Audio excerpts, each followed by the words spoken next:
boleh ngeritik saya sebagai pejabat karena perbedaan politik, tapi adalah biadab Anda kalau karena berbeda politik dengan saya lalu menyerang keluarga saya, apalagi sampai ibu.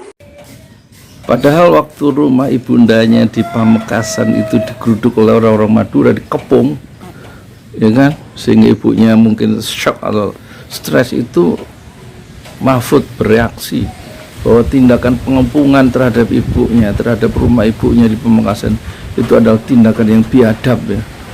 Dia pakai kata biadab tuh, diwawancarai oleh TV mana itu, saya lihat di video ya, di YouTube ya. Sekarang kenapa kesannya sekarang Pak Mahfud MD itu pengecut ya, nggak memberikan konferensi pers, nggak menyatakan sikap pemerintah bagaimana. Polisi membunuh 6 orang, bukan mengepung Pak, membunuh, bukan membekuk mereka, menembak mati. Coba itu yang bikin heboh, semua tokoh-tokoh mengecam sikap pemerintah itu. Tapi Pak Mahfud tidak mau melangkahkan kaki dan mendekati mic dan bicara di depan publik Indonesia.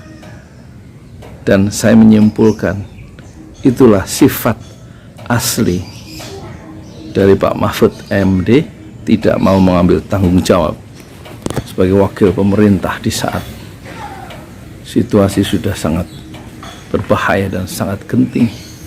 Sekarang saya bicara hari Selasa jam 5 sore, kejadian itu, pembunuhan itu pada 6 mujahid dakwah itu yang tidak bersenjata itu, menurut versi Munarman, itu terjadi setengah 1 malam hari Senin ya, lebih dari 24 jam, lebih dari 24 jam.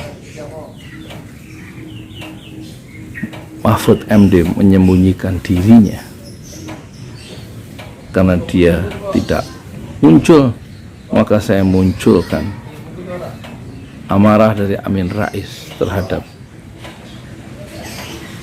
rekannya sesama orang Jawa, yaitu Bapak Joko Widodo, atas persoalan pembunuhan 6 orang ini.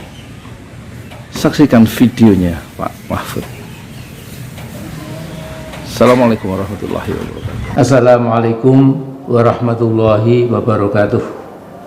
Alhamdulillahirabbil alamin, wassalatu wassalamu ala asyrofil mursalin wa ala alihi wa sahbihi ajma'in.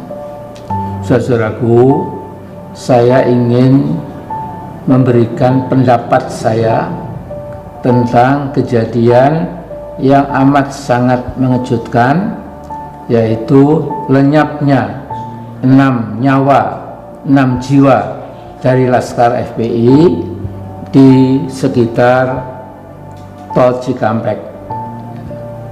Saya tidak akan menyatakan mana yang benar mana yang salah, ada 2 versi, tapi saya ingin mengingatkan bahwa dalam Al-Quran nyawa manusia atau jiwa manusia itu jauh lebih berharga daripada nyawa misalnya kelinci atau kucing atau kerbau dan lain sebagainya.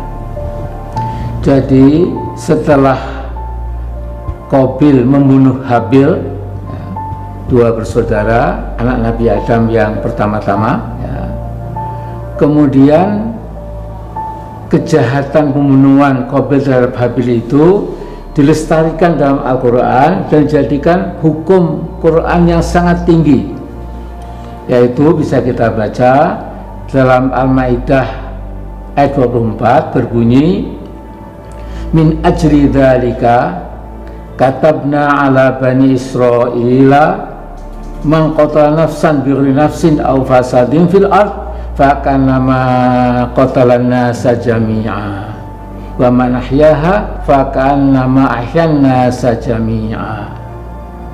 Artinya, setelah peristiwa pembunuhan Qabil terhadap Habil itu, Allah membuat hukum yang sangat tinggi dalam Al-Quran, yaitu barang siapa melenyapkan nyawa manusia yang lain bukan karena dia telah membunuh orang lain, atau juga bukan karena dia melakukan kejahatan di muka bumi, maka sesungguhnya si pembunuh itu telah membunuh umat manusia seluruhnya.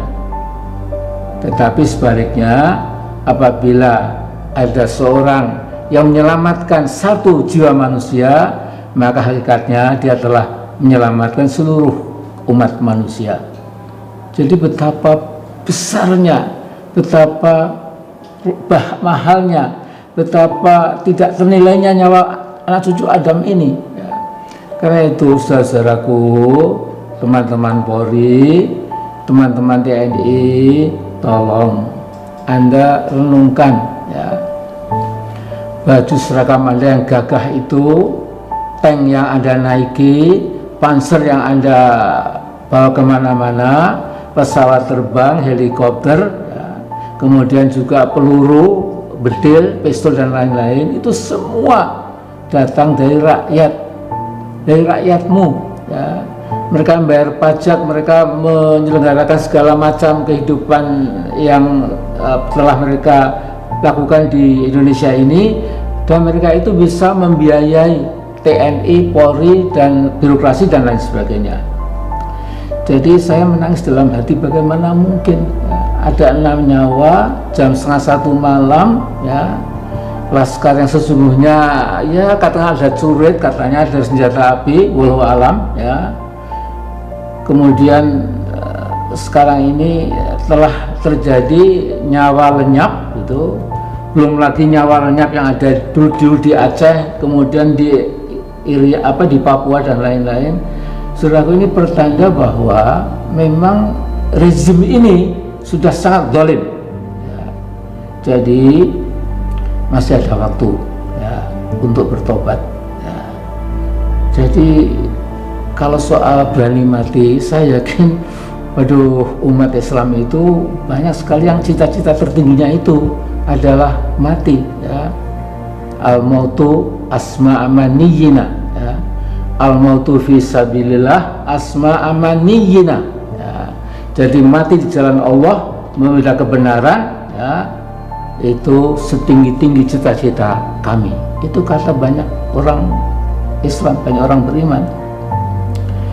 Jadi tolong ini diendapkan ya, karena kalau sudah lepas kendali ya, saya khawatir apa yang ada di Sudan, apa yang ada di Suriah, ada yang di Irak, di Yaman, dan berbagai santero negeri Muslim yang karena kezaliman rezimnya itu terjadi sesuatu yang tidak kita ingin bersama.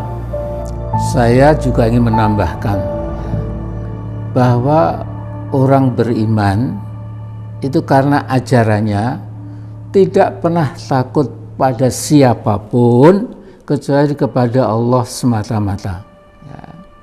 Jadi di surat Taubah ayat 18 itu Allah berfirman, innama ya'muru masajidallahi man amana billahi wa bil yaumil akhir wa aqamas shalah wa ataz zakah wa lam yakhsha illallah fa'asa ulaika an yakunu minal muhtadin.